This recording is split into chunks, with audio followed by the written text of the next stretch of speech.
2026 சட்டமன்ற தேர்தலுக்குள் அதிமுக ஒன்றிணைய வாய்ப்புகள் இருக்கிறதா அப்படின்னு பல்வேறு கேள்விகள் எழுந்து வருகிறது.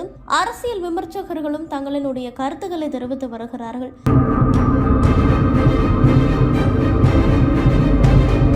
கடந்த சில தினங்களுக்கு முன்புதான் அதிமுகவில் இருக்கக்கூடிய செங்கோட்டையன் அவர்கள் கட்சியில அதிருப்தி இருப்பதை வெளிப்படுத்தியதாகவும் சொல்லப்படுகிறது. அதாவது எடப்பாடி பழனிசாமி அவர்களுக்கு நடத்தப்பட்ட அந்த பாராட்டு விழாவில் அவர் பங்கேற்காதது பெரிய பேசுபொருளாக மாறியது. அதிமுக ஏற்கனவே பிளவுபட்டு இருக்கக்கூடிய சமயத்துல மீண்டும் எடப்பாடி பழனிசாமி தலைமைக்கு எதிராக கட்சியில் இருக்கக்கூடியவர்கள் பேசி வருகிறார்களா அப்படின்னு பல்வேறு கேள்விகளுமே முன்வைக்கப்பட்டன. இந்த நிலையில தற்போது நாளை ஜெயலலிதா அவர்களினுடைய பிறந்தநாள் விழா கொண்டாடப்பட இருக்கிறது. இந்த நிலையில முக்கியமான ஏதாவது அறிவிப்புகள் வெளியாகுமா அப்படின்னு பல்வேறு கேள்விகளும் எழுந்திருக்கிறது.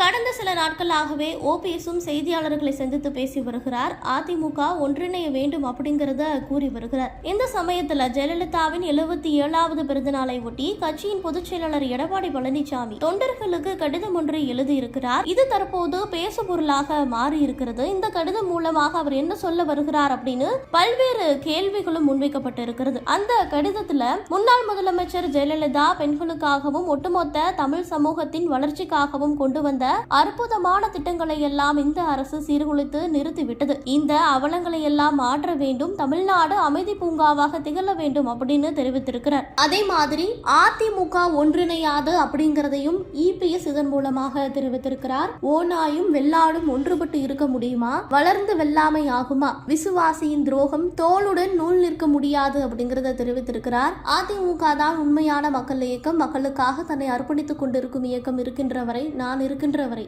இந்த இயக்கம் தமிழர்கள் வாழ்வு வளம் பெற செயல்படும். மேலும் எனக்கு பின்னாலும் இன்னும் எத்தனையோ நூற்றாண்டுகள் வந்தாலும் அதிமுக மக்களுக்காக இயங்கும் என்றும் அன்றைய ஜெயலலிதா சூளுரைத்தார். அந்த வெற்றி கழகத்தை, அந்த வெற்றி முழக்கத்தை, கொள்கை பிரகடனத்தை செயல்படுத்த நாம் அனைவருமே உறுதி ஏற்க வேண்டிய நாள்தான் ஜெயலலிதா அவர்களின் பிறந்தநாள்.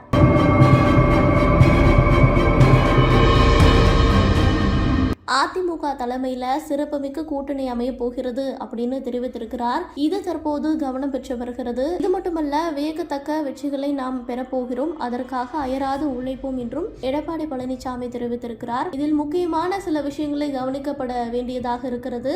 அதிமுக ஒன்றிணையாது அப்படிங்கிறத இவர் தெரிவித்திருக்கிறார். அது மட்டுமல்ல, அதிமுக தலைமையில சிறப்புமிக்க கூட்டணி அமைய போகிறது அப்படின்னு தெரிவித்திருப்பது தற்போது மேலும் கவனம் பெற்றிருக்கிறது. ஏற்கனவே அதிமுக தமிழக வெற்றி கழகமும் கூட்டணி அமைக்குமா அப்படின்னு பல்வேறு பேச்சுக்கள் எழுந்து வந்த நிலையில எடப்பாடி பழனிசாமி தற்போது இப்படி தெரிவித்திருப்பது மேலும் மேலும் பல்வேறு கேள்விகளை முன்வைத்திருக்கிறது.